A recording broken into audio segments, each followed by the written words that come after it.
Welcome to NG form. आपका मैं स्वागत करता हूं। आज का हमारा टॉपिक है नॉन कंपार्टमेंट मॉडल। इस वीडियो से पहले हमने जो वीडियोस बनाई हैं उनमें compartment model, types of compartment model और pharmacokinetic model, types of pharmacokinetic model part 1, part 2 और पार्ट 3 में जाकर आप देख सकते हैं। उसका लिंक डिस्क्रिप्शन में दिया जाएगा। आपको टॉपिक से रिलेटेड, वीडियो से रिलेटेड कोई भी डाउट, कोई भी क्वेश्चन हो, आप कमेंट सेक्शन में पूछ सकते हैं। अगर आप नए कमेंट सेक्शन में ना पूछना चाहें तो ये एनजी फार्म टीम की पर्सनल मेल आईडी है ngfarm8@gmail.com। आप इस पे मेल कर कर हम आपका जल्दी से जल्दी रिप्लाई देने की कोशिश करेंगे। चलिए आज का टॉपिक शुरू करते हैं। हमारे टॉपिक का नाम है नॉन कंपार्टमेंट मॉडल। हम आपको पहले बताए थे कि हम लोगों को तोड़ के पढ़ना होता है। तो नॉन अलग निकाल लो, कंपार्टमेंट हमने अलग निकाल लिया। तो नॉन मतलब जिसके जो बिना कंपार्टमेंट के, कंपार्टमेंट मतलब तो हम पढ़ चुके हैं कि हमने स्पेसिफिक कंपार्टमेंट एज्यूम कर लेते हैं बॉडी के एनाटॉमी के अकॉर्डिंग, और फिर उससे हम एक मैथमेटिकल इक्वेशन बनाते हैं। नॉन कंपार्टमेंट मतलब कि हम कोई भी स्पेसिफिक कंपार्टमेंट नहीं एज्यूम करेंगे। तो इस इसको कहते हैं नॉन कंपार्टमेंट एनालिसिस, और इसी मेथड का नाम ए मॉडल मॉडल इंडिपेंडेंट मेथड भी होता है। क्यों होता है? क्योंकि हमने आपको बताया कि ये किसी भी कंपार्टमेंट में को प्रेफर नहीं करती, ना एज्यूम करती है। तभी इस मॉडल का नाम मॉडल इंडिपेंडेंट मेथड भी होता है। दूसरी बात, वहां पे हम कंपार्टमेंट मॉडल में देखते थे कि ड्रग कैसे मूव कर रही है। यहाँ पे हम जो देखते हैं वो कोई भी एजम्पशन नहीं होता है, सब कुछ ही एक तरीके से वैल्यूज, प्रैक्टिकली वैल्यूज हम ऑब्टेन करते हैं। कैसे करते हैं? कोई भी ड्रग मेटाबोलाइट है, हमने बॉडी में उसको फॉलो कराया लीनियर काइनेटिक्स। लीनियर काइनेटिक्स मतलब समझते होंगे आप लोग कि बॉडी में उसका क्या क्या इफेक्ट हुआ। वो एक ग्राफ बनाया उसने, क्या क्या उसका इफेक्ट हुआ बॉडी में, उसकी जो वैल्यूज निकली उसको हमने कैलकुलेट किया, और उससे एक स्टैटिस्टिकल मूवमेंट थ्योरी के मदद से एक हमने इक्वेशन और एक तरह का डेरिवेशन, एक कर्व बना लिया, जिससे हम जान पाते थे कि rate of absorption, rate of elimination, bio equality, bio availability, bio equivalence, ये सब चीजें हम जान सकते हैं। हम आपको नॉन कंपार्टमेंट मॉडल एनालिसिस की डेफिनेशन बता चुके थे। अब हम आगे कल उससे पढ़ेंगे कि स्टैटिस्टिकल मूवमेंट थ्योरी क्या है। स्टैटिस्टिकल मूवमेंट थ्योरी के बारे में अभी हम ब्रीफ में बताते हैं, अभी आगे आपको बताएंगे। इसमें हम कर्व देखते हैं, जो बॉडी में जब हमने कोई भी दवा दी तो जब जीरो एक मूवमेंट हुआ है तब उसका एक कर्व ले लिया, और एक जो फर्स्ट मूवमेंट हुआ है उसका एक कर्व ले लिया।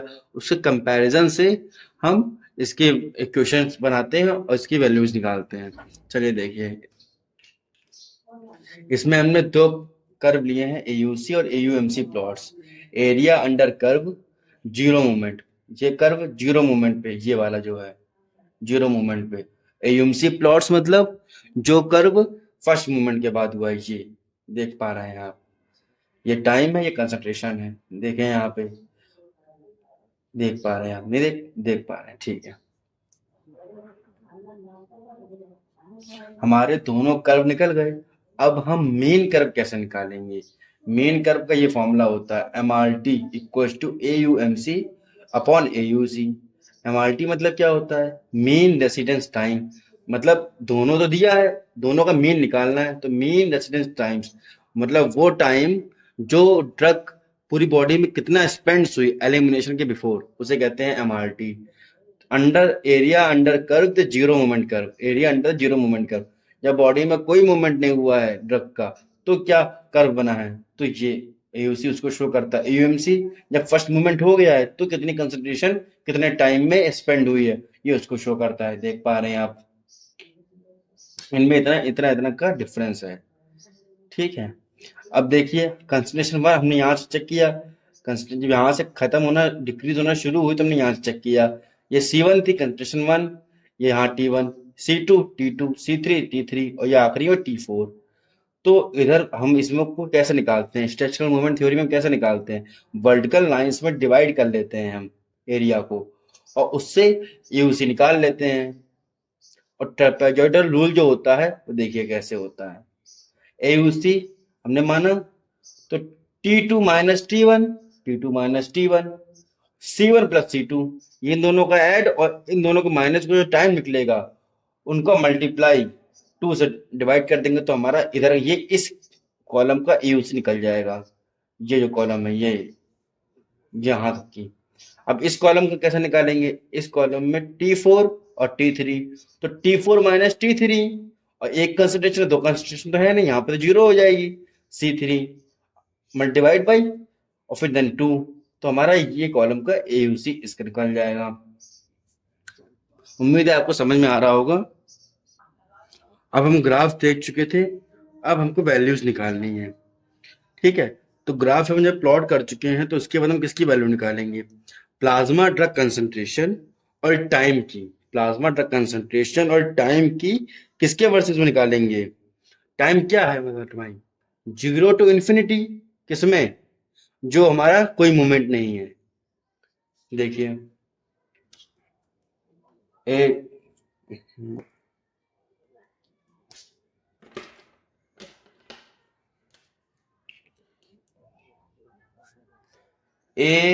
AUMC equals to integration, time limits क्या है हमारी?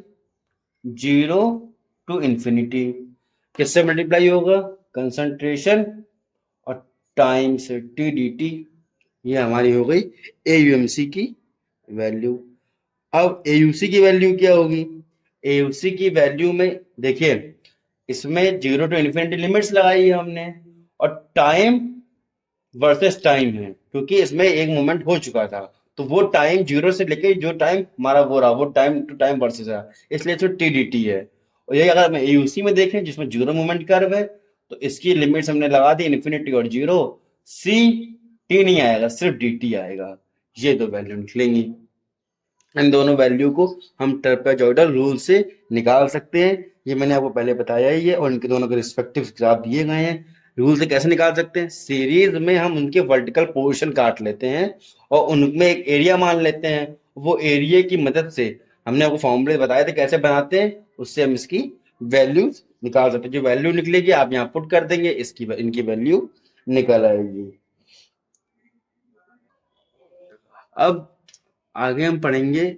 अब तक आप लोगों को हमारे हिसाब से आपको MRT समझ में ही नहीं आ रहा होगा कि मेन रेसिडेंस टाइम आखिर है क्या। और मैंने बोला तो आप समझ नहीं पाए होंगे, इसलिए मैं उसकी डेफिनेशन लिख देता हूँ।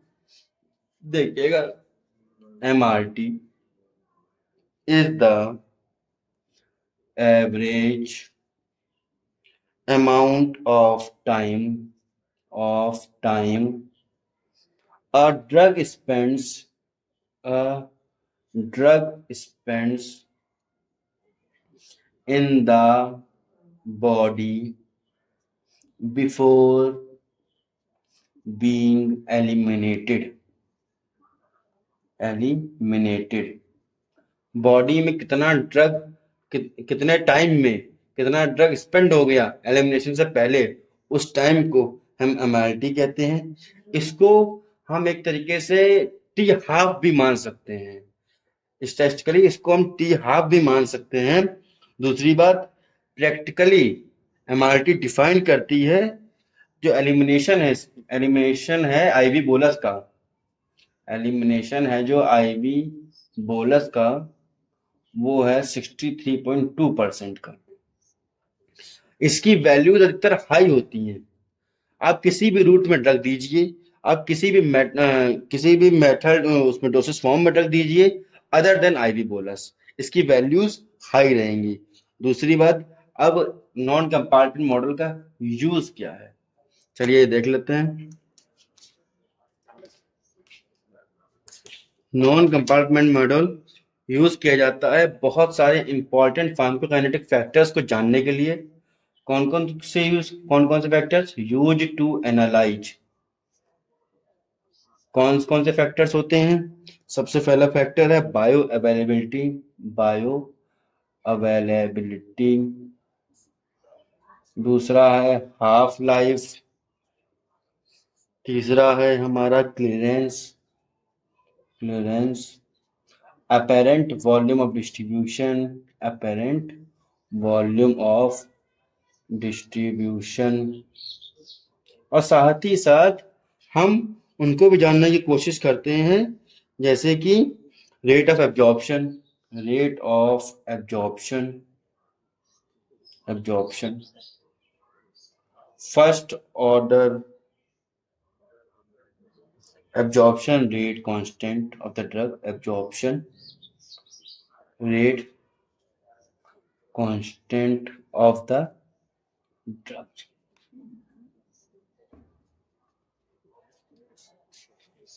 ये सब इसके यूज है, एक बार देख लीजिए। हमने आज आपको पढ़ाया नॉन फार्मको नॉन कंपार्टमेंट मॉडल क्या होता है। नॉन कंपार्टमेंट मॉडल आपका जो कंपार्टमेंट के इंडिपेंडेंट नहीं होता है, जो कंपार्टमेंट से कोई मतलब नहीं है, वो अपनी स्टैटिस्टिकल मोमेंट थ्योरी यूज करता है, उसे नॉन कंपार्टमेंट मॉडल भी कहते हैं और मॉडल इंडिपेंडेंट मेथड भी कहते हैं। फिर हमने बताया कि स्टैटिस्टिकल मोमेंट थ्योरी कैसे यूज करते हैं हम, जो जीरो मूवमेंट पे हमने एक कर्व बनाते हैं और सिंगल डोज देने के बाद एक एक्सपेरिमेंटल डेटा कलेक्ट करते हैं एडमिनिस्ट्रेशन के बाद, उस तरीके से इसका यूज करते हैं। इसमें एमआरटी निकालते हैं, मेन रेसिडेंस टाइम, उसकी डेफिनेशन लिखी हुई है, आप समझ सकते हैं क्या है वो। उसका फॉर्मूला होता है AUMC अपॉन AUC, जो हम आपको पढ़ा चुके हैं। AUMC कैसे निकालते हैं, AUC कैसे निकालते हैं, ये भी हमने आपको पढ़ाया है। AUMC होता है area under the first movement curve, AUC होता है area under the zero movement curve. Trapezoidal rule क्या होता है, ये भी मैंने पढ़ाया है आपको, और क्या क्या इसके यूजेस हैं ये भी हमने आपको पढ़ाया है। इस टॉपिक से रिलेटेड आपको कोई भी डाउट हो, कोई भी, आप कमेंट सेक्शन में कमेंट कर सकते हैं और मेल पे आप ऑफिशियल मेल कर सकते हैं। Thank you so much for joining us. Thank you students.